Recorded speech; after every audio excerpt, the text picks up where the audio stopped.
திருநெல்வேலி இருட்டுக்கடை அல்வா. இந்த அல்வா அப்படின்றதோ, இல்ல இந்த இருட்டுக்கடை அப்படின்றதோ, திருநெல்வேலி மட்டும் இல்லாம, தமிழ்நாடு மட்டும் இல்லாம, இந்தியாவுக்கே ஒரு அடையாளமா இருக்குது அப்படின்னு சொல்லலாம் பல இடங்கள்ல. இப்படி இருக்க, அந்த இருட்டுக்கடைக்கு சொந்தக்காரரான கவிதா, அவங்களுடைய மகளான கனிஷ்காவுக்கும், அ கோயம்புத்தூரை சேர்ந்த ஒரு தொழிலதிபர் யுவராஜ் சிங் அப்படின்ற அவருடைய மகனான பல்ராம் சிங் அப்படின்றவருக்கும் பிப்ரவரி 2ஆம் தேதி கல்யாணம் நடந்து முடிஞ்சது.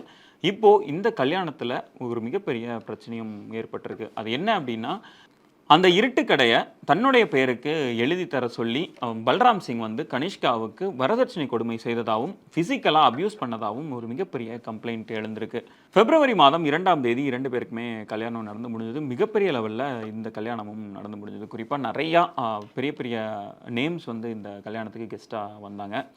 கல்யாணம் நடந்து முடிஞ்ச கையோட பல்ராம் சிங் அவரோட வீட்டுக்கு கோவையில இருக்கிற அந்த வீட்டுக்கு கனிஷ்கா அப்படின்றவங்க அவங்களுமே குடியேறுறாங்க.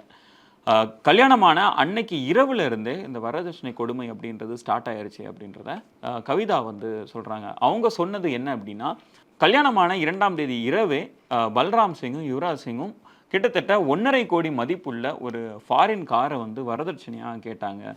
இந்த இது எங்களுக்கு அப்பவே ஒரு மிகப்பெரிய அதிர்ச்சிய ஏற்படுத்துச்சு. ஆனா, எங்களுடைய பொண்ணு நல்லா இருக்கணும் அப்படின்றதுக்காக இதெல்லாம் நாங்க செஞ்சோம் அப்படின்றதையும் சொல்லியிருக்கிறாங்க.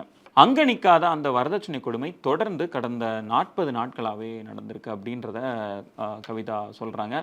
அது மட்டும் இல்லாம பல்ராம் சிங்குக்கு இன்னொரு பொண்ணோட திருமணத்தை மீறிய ஒரு உறவுலயும் இருந்திருக்கிறாங்க அப்படின்றதையுமே சொல்றாங்க. அவங்க 2 பேருக்கும் கல்யாணம் ஆகுறதுக்கு முன்னாடி இருந்த இந்த தொடர்பு அப்படின்றது நீடிக்குது.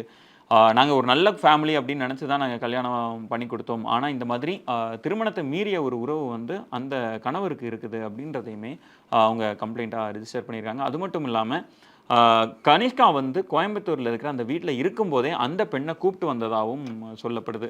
அது மட்டும் இல்லாம இந்த இதுக்கு எதிர்த்து கேள்வி கேட்ட கனிஷ்கா மீது தாக்குதல் நடத்தியிருக்கிறாங்க அப்படின்றதையுமே அவங்க குறிப்பிட்டிருக்கிறாங்க. இது மாதிரி பல பிசிக்கல் அபியூஸை கனிஷ்கா கடந்த 40 நாளா ஃபேஸ் பண்ணதாகவும் அவங்க ரிஜிஸ்டர் பண்ணியிருக்கிறாங்க.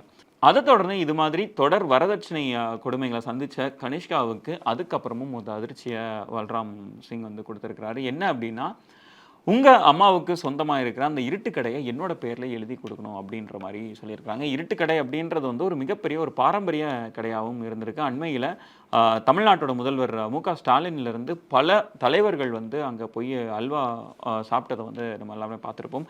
அந்த மாதிரி ஒரு கல்ச்சரல் ஐகானாவே அந்த கடை வந்து திருநெல்வேலியில இருந்து வருது. இப்படி இருக்க, அந்த பாரம்பரியமிக்க அந்த கடைய தன்னோட பேருக்கு எழுதி குடு அப்படின்ட்டு பல்ராம் சிங் கேட்டது, கனிஷ்காவுக்கு ஒரு மிகப்பெரிய அதிர்ச்சியாவே இருந்திருக்கு. இருட்டு கடைய தன்னுடைய பெயருக்கு மாற்ற சொல்லியும், நகை மற்றும் பணத்த வரதட்சணையா பெற்று வர சொல்லியும், கனிஷ்காவ தன்னுடைய தாயார் வீட்டுக்கு அனுப்பி வைக்கிறாங்க.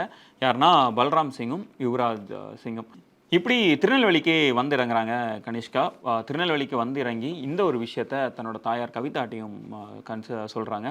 அண்ட் இந்த மீன் டைம்ல என்ன நடக்குது அப்படின்னா, தொடர்ந்து பல்ராம் சிங் வந்து கோயம்புத்தூர்ல இருந்து தொடர்ந்து வாட்ஸ்அப்ல இந்த அழுத்தத்தை குடுத்துட்டே இருக்கிறாரு. இது மாதிரி இருட்டு கடை வந்து என்னோட பேருக்கு டக்குன்னு எழுதி கொடுக்கணும் அப்படின்ற ஒரு விஷயம். இந்த விஷயம் வந்து இருட்டு கடை உரிமையாளரான கவிதாவுக்கு ஒரு மிகப்பெரிய அதிர்ச்சியை ஏற்படுத்தியிருக்கு. அது மட்டும் இல்லாம இந்த ஒரு விஷயம் இருட்டு கடை உரிமையாளர் கவிதாவுக்கு ஒரு மிகப்பெரிய அதிர்ச்சியை ஏற்படுத்தியிருக்கு.